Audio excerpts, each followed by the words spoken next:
بسم اللہ الرحمن الرحیم۔ اجوا کھجور سے زہر کا علاج۔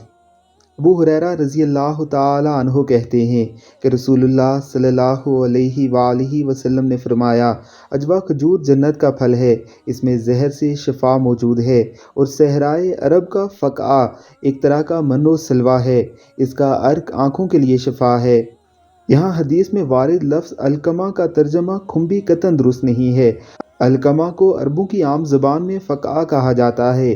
یہ فقع موسم سرما کی بارشوں کے بعد صحرائے نجد و نفود کبریٰ، مملکت سعودیہ کے شمال اور ملک عراق کے جنوب میں پھیلے ہوئے بہت بڑے صحراؤں میں زیر زمین پھیلتا ہے۔